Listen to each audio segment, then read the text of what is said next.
Hadirin yang dihormati sekalian, kini tibalah kepada ucapan yang dinanti-nantikan.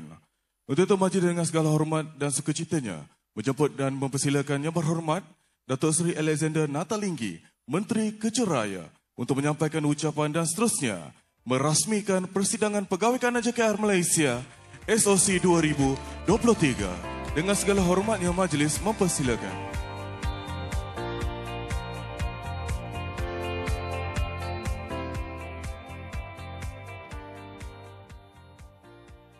PKR tinggi.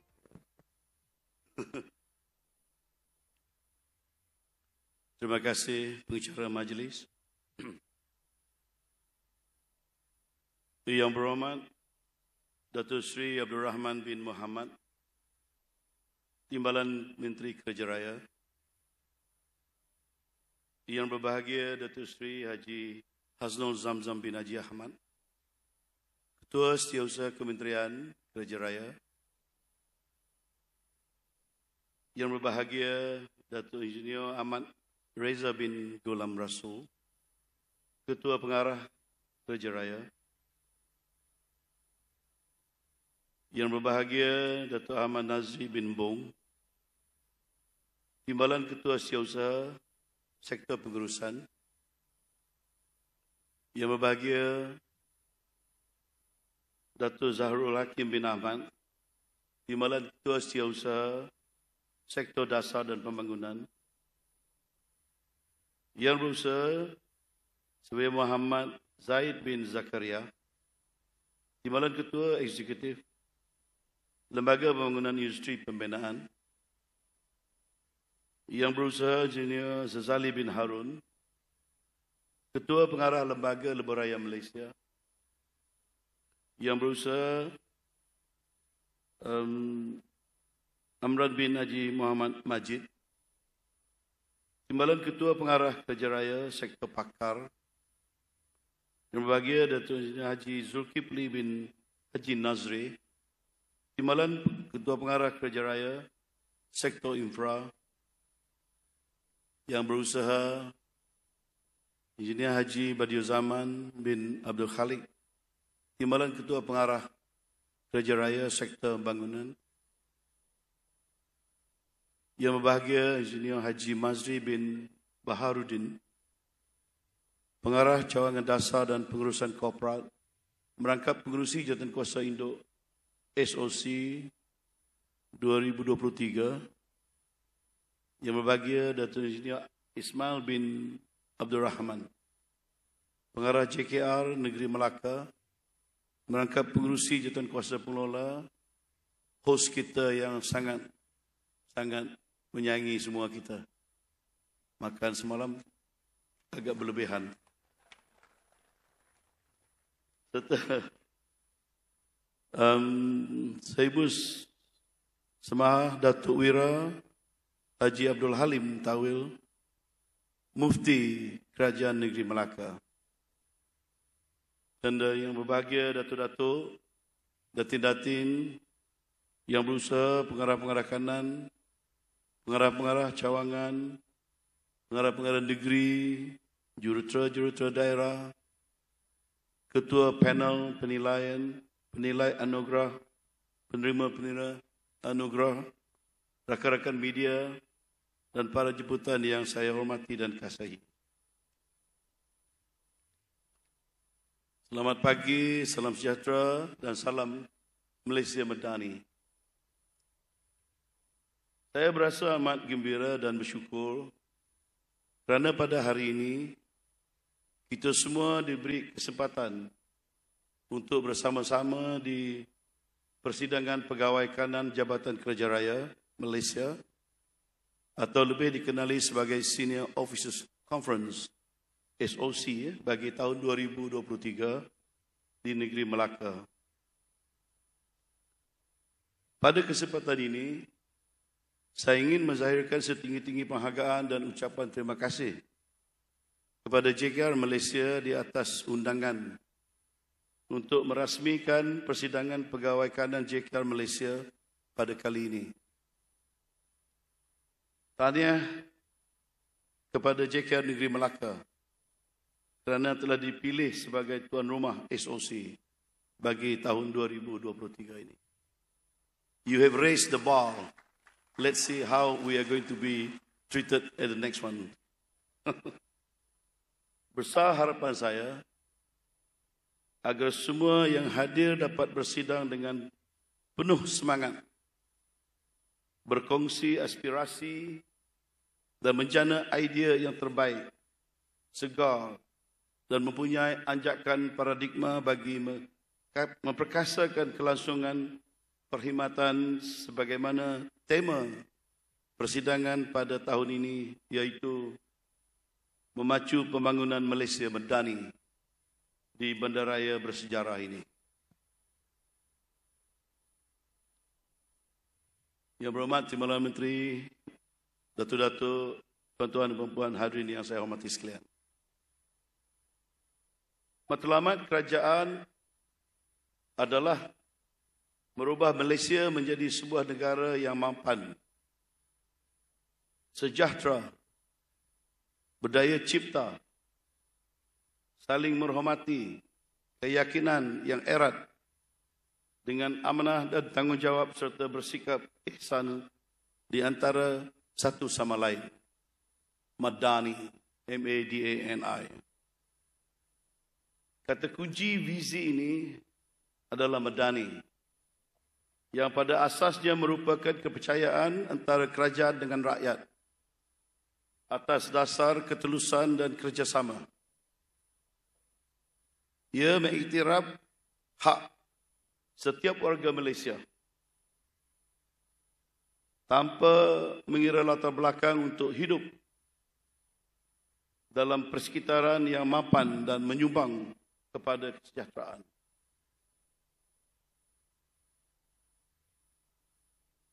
Hadirin yang saya hormati,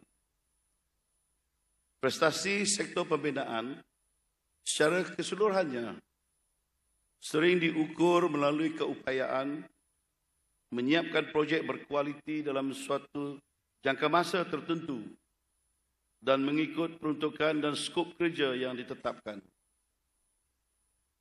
Oleh itu, sektor pembinaan secara amnya perlu bergerak maju ke hadapan dan bersedia untuk transformasi baharu sejajar dengan nilai wadah Malaysia Madani.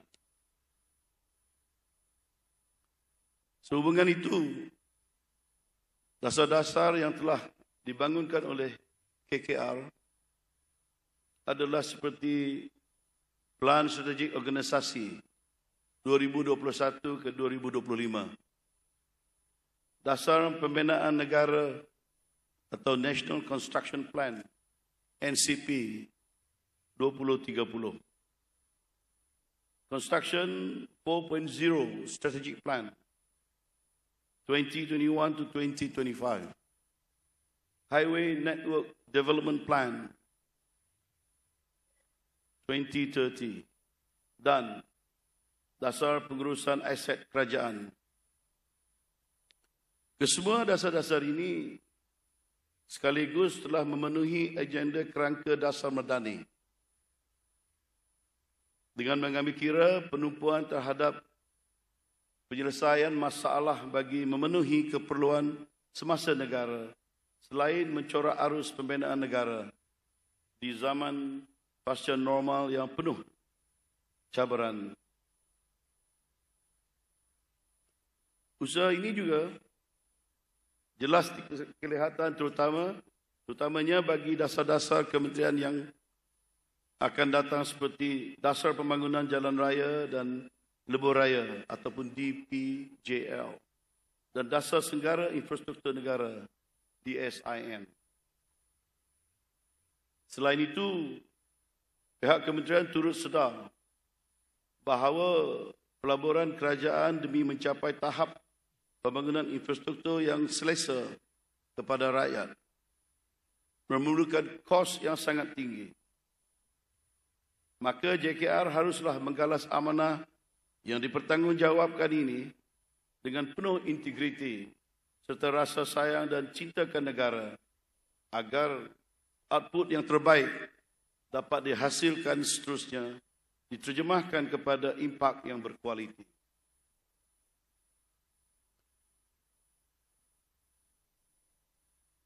Industri pembinaan perlu mencapai tahap produktiviti tinggi melalui penerapan teknologi baharu dan amalan moden yang cekap serta tenaga kerja berkemahiran tinggi.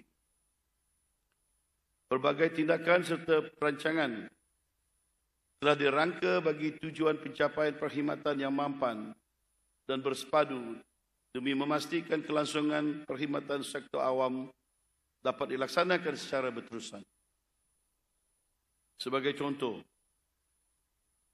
teknologi seperti sistem binaan berindustri atau Industrialized Building System (IBS), pemodelan maklumat bangunan atau Building Information Management atau BIM, serta teknologi berasaskan revolusi industri keempat seperti robotik, otomasi, data raya, internet benda atau Internet of Things, IoT, dan realiti maya, virtual reality, dan kecerdasan buatan, artificial intelligence.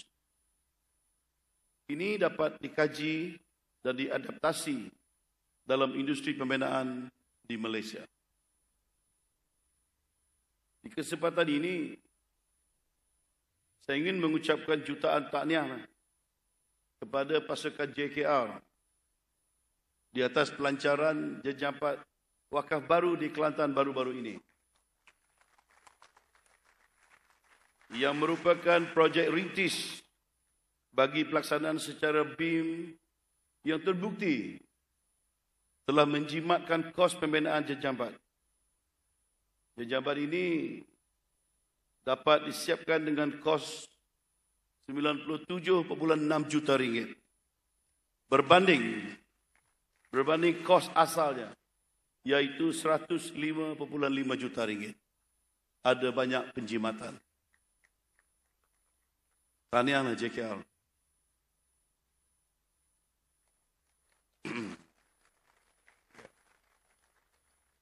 Kesemua jenis revolusi teknologi yang ada dan ditawarkan ini hanya dapat direalisasikan dengan usaha gigih dan komitmen setiap warga kerja JKR khususnya. Dan sekali lagi saya ucapkan syabas dan tahniah.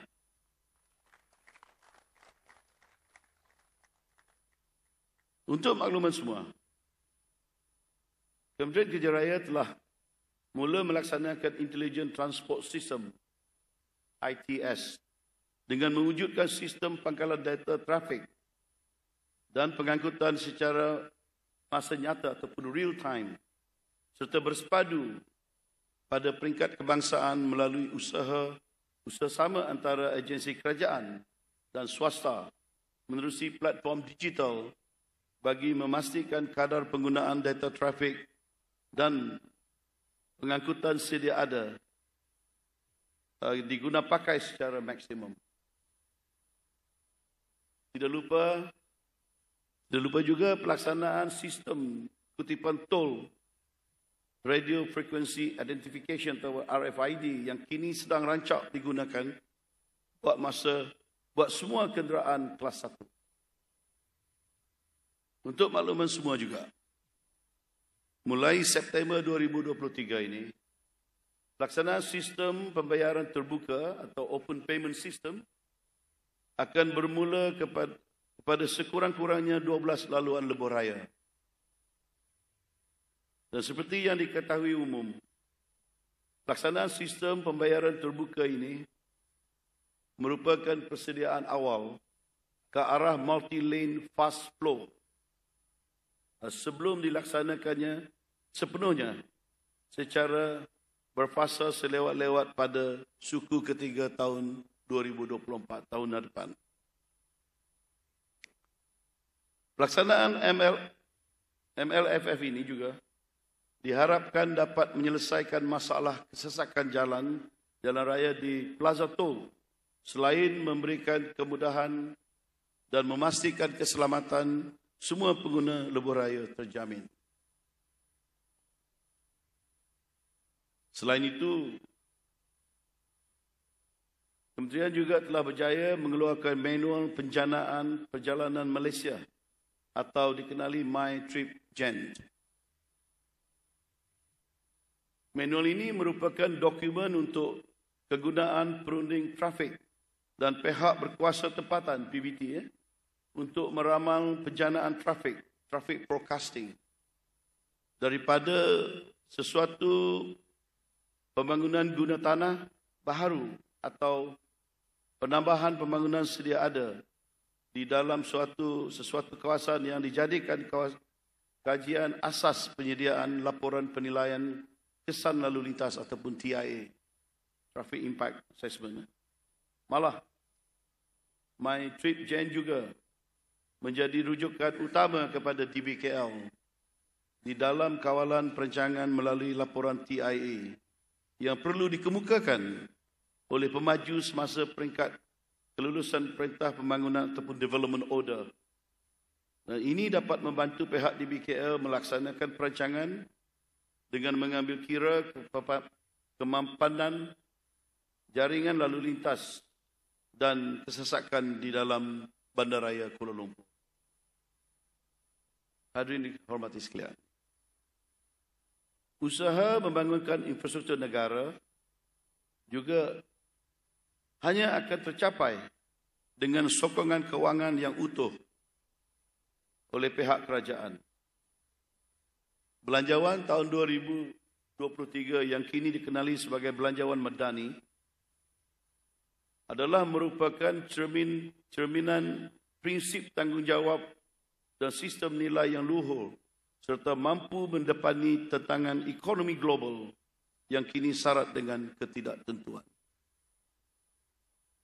Belanjawan Madani pertama yang dibentangkan pada 24 Februari 2023 yang lalu turut menyentuh berkenaan keperluan kesegeraan perubahan dan ketelusan pelaksanaan projek melalui tekad kedua. Reformasi institusi dan tata kelola baik bagi memulihkan kerajaan, ikhtiar 5, pembaharuan sektor awam. Dua perkara utama yang disentuh adalah berkaitan ketelusan pelaksanaan projek dan menyegerakan projek prasarana rakyat.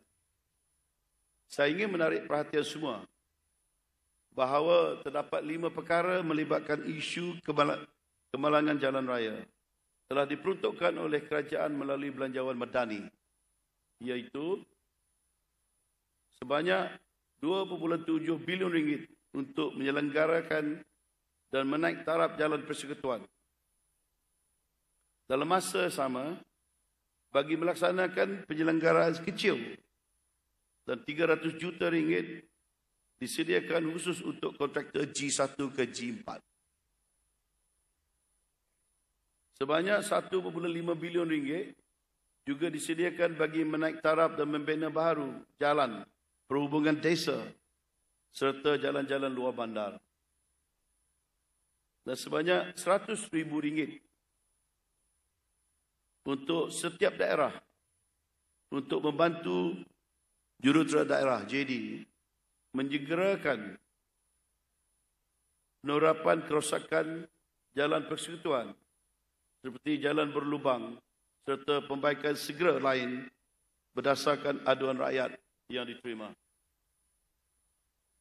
Sejumlah 50 juta ringgit disediakan untuk segera memasang lampu-lampu jalan, khususnya di kawasan kemalangan tinggi. Dan kerajaan akan meningkatkan pemberian maris yang bertujuan untuk menyelenggarakan jalan negeri kepada 5.2 bilion ringgit. Kerajaan Persekutuan telah memberi kelonggaran termasuk membenarkan penggunaan maris untuk membaiki dan menggantikan jalan, jambatan dan longkang yang rosak akibat bencana. Dan ingin saya memaklumkan di sini, kajian separuh penggal Rancangan Malaysia ke-12, RMK 12, Midterm Review, akan dilaksanakan pada akhir September, manakala belanjawan madani kedua pada Oktober. Maka ini sudah cukup jelas menunjukkan kesungguhan pihak kerajaan untuk melakukan anjakan baharu bagi membantu rakyat dan memperkasa perkhidmatan awam. Selain itu, kita juga perlu kekal relevan dan mampu berdaya saing dalam memberi perkhidmatan kepada rakyat ataupun masyarakat.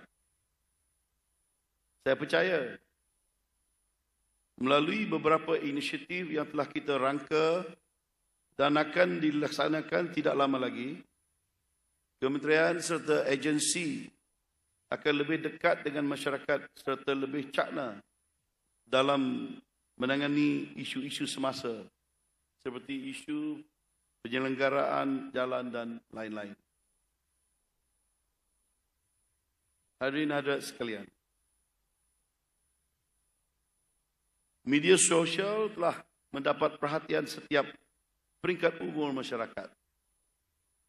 Seiring dengan perkembangan teknologi yang semakin maju, menurut data Kementerian Komunikasi dan Digital, Malaysia mempunyai tidak kurang daripada 28 juta pengguna sedia ataupun pengguna media sosial, atau tidak kurang daripada 86% daripada penduduk Malaysia. Ini jelas membuktikan bahawa kemudahan capaian maklumat tanpa sepadan pada masa kini turut mempunyai impak yang besar dari segi hebahan maklumat dan penyampaian perkhidmatan kerajaan. Suka saya memetik kata-kata Yang Amat Berhormat Perdana Menteri di dalam buku beliau, Script for a Better Malaysia. We need the media, including social and digital media, to respect truth, fairness, and privacy, and be free of bias, prejudice, and political interference. Ini quote Yang Amat Berhormat.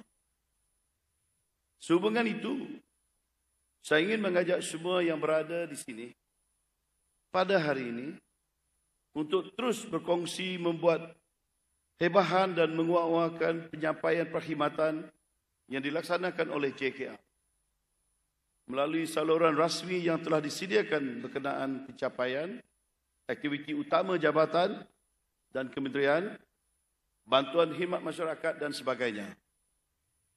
Banyak berita-berita baik perlu kita sebarkan, perlu diketahui rakyat. Kita boleh membina fasiliti yang terbaik atau menyelesaikan masalah paling besar dalam dunia.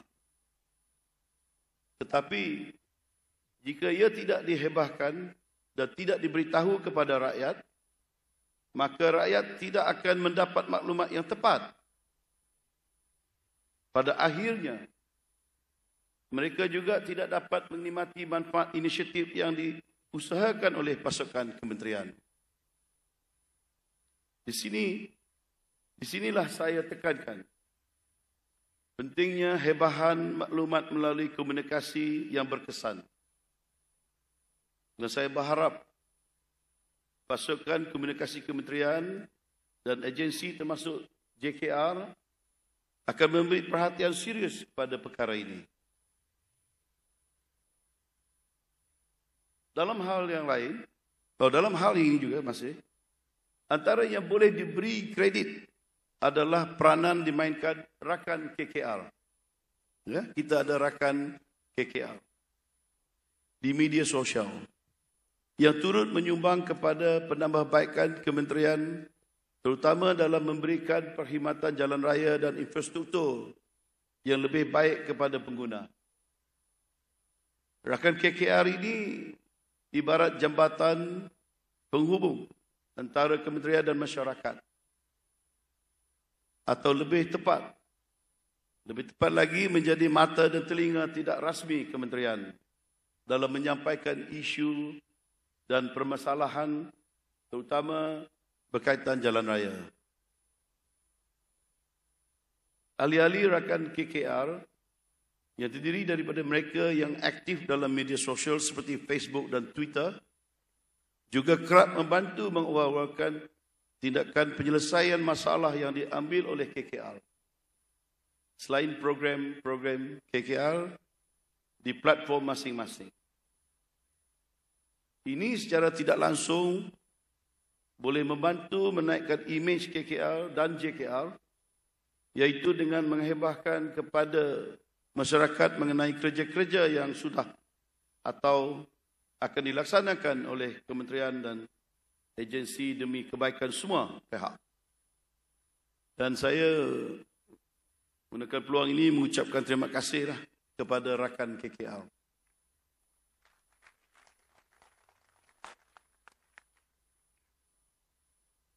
Yang berhormat Timbalan Menteri, Datuk-Datuk, tuan-tuan dan puan-puan yang saya hormati sekalian.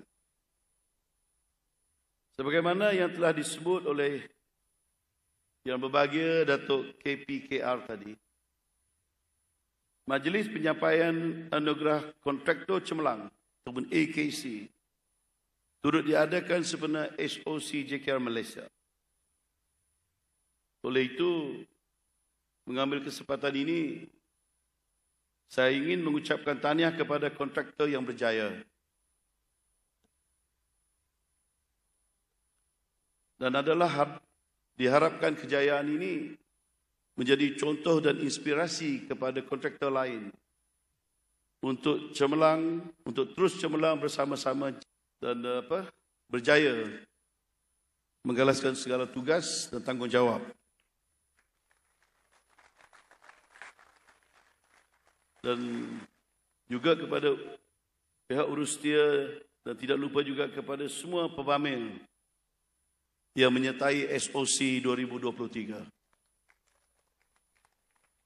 Terima kasih di atas komitmen yang tidak berbelah bagi daripada semua. Dan sebelum saya mengakhiri ucapan saya ini, sekali lagi saya ingin tekankan agar gunakanlah platform persidangan ini sebaik-baiknya untuk berkongsi idea, bertukar pendapat demi memperkukuh dan memperhebatkan lagi perkhidmatan JKR agar disegani di mata dunia.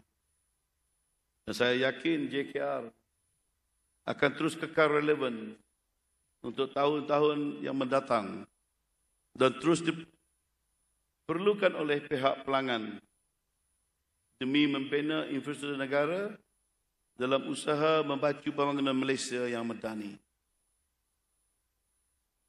Jadi, sekali lagi juga saya ingin mengucapkan bagi kesemua kita banyak terima kasih kepada Datuk Ismail dan rakan di Melaka ini yang sudah, walaupun belum berakhir program ini, sudah nampak sangat berjaya